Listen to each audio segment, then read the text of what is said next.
Martin's and my insane, oh my God, we haven't built anything as a couple for years. Since I left prop building as a paid thing, I really don't get the opportunity as much anymore. So we decided to make M.U.T. Now M.U.T is mostly scrap material from shop. That's how you eat food. He's also storage.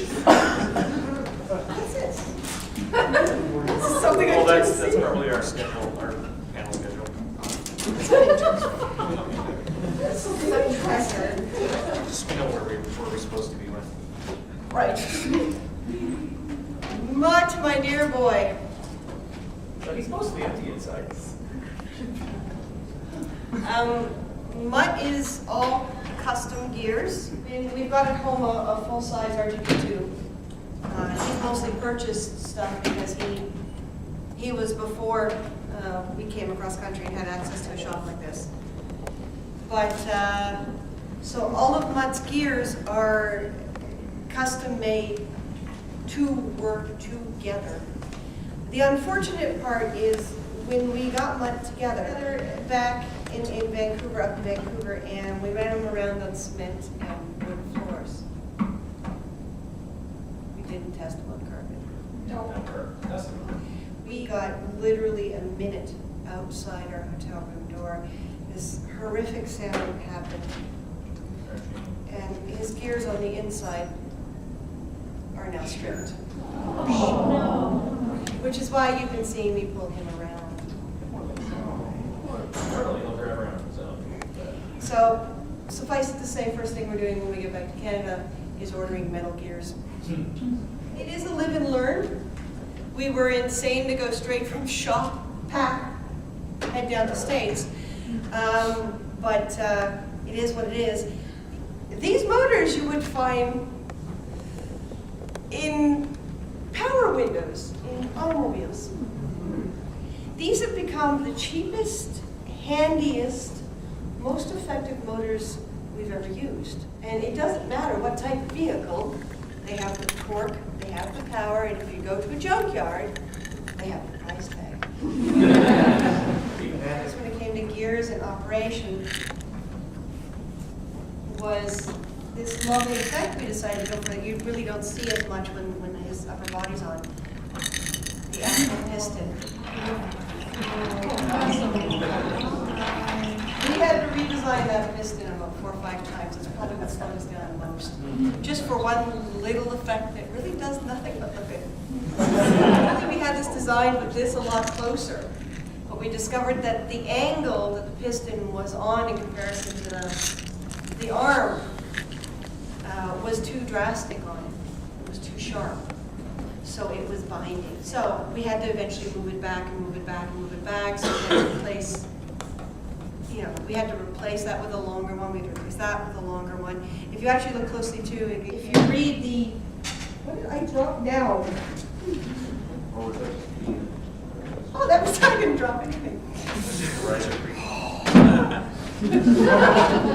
But if you look very closely, it actually says on it, Phileas Fogg Company. Little things like that, again, even though it was done on a laser cutter, you can do it with a knife. If you're very, very patient. Dremels. Dremels are good. Dremels are incredible things. We use the Dremel to round off the edges a lot because we didn't want it to be perfect. It's supposed to be hammered metal.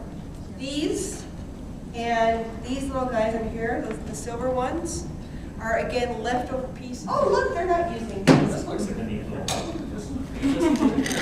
We discovered things like if you're using plastic gears,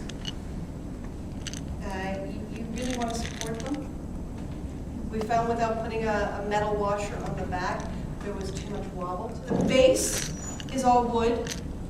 We've painted it to look like metal, but what we did was we did a black coat underneath and mixed sand in with another coat of paint, and then painted it down. And the sand gives that effect of sand cast in metal, but it's only wood. It's cheap wood. He's actually not that much. The most expensive part of this whole configuration is the remote control. That was an ashtray at one time. These little finials came off of a fireplace stand, like a tool stand, that had a little railing around it to hold the finials up and use the railing. That came from Michael's. This was off of an old light fixture somewhere.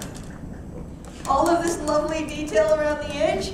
You know those really ugly metal covers that Grandma always put on her Kleenex box. Kleenex boxes to try to make them look pretty? Tin snips. Yeah, we pulled one of those. Grandma doesn't need this anymore. We were talking about sharp metal edges and everything. Yeah. Yeah. Those reels, are those like old film reels? Actually, no, the wheels. No, we but made- that's very creative. We custom made those, but yeah, you could use foam rails, little wagon wheels, and Yeah, okay. things like that. Let's see, lawnmowers, fertilizer spreaders, they all have similar kind of wheels. You got him going. Look at that. And the rubber was, it was like a sheet of rubber that we cut and contact cement. Do be patient with contact cement. Because some of us aren't and things fall apart. And we try to use hot glue and we get yelled at. Not saying a word. Martin will sit there going, oh, just wait an hour, it's contact cement, it works that way. And I'm like, it's been 10 minutes. Why isn't this sticking? It's still gooey. Yeah, many a contact cement thing has fallen apart on me because I have not waited long enough. I would also like to point out that I'm non-union and he's union. Oh, yeah. Paid by the hour. I don't know if you saw his dog tag. The idea was to make it look like a little mechanical bone. All the little gears, just Michael's. Actually, a lot of that's the charms, The a lot of scrapbooking scrapbooking section. sections have great little escutcheons for little keys and things like that, and these kind of gears, and little placards, and anything in the jewelry Parts section. of them that are not done is the gears inside the window are supposed to be rotating. And we're only going to do this now because we're not out in the hallway. Come on, you can do it. Open your mouth. There's a tongue in there with a little sensor pad on it, little metal frame pad. So the idea is the jaw will drop open and it'll come out. And we can put little things on it. He can tell us whether or not it's toxic. He can do his job and earn his keep. Scare the cat. And scare the cat. He does that very well. Then it prints the next layer, and it uses wax as a support medium. So wherever, yeah, our painter hated us because we did that on one piece. He's like, oh, it's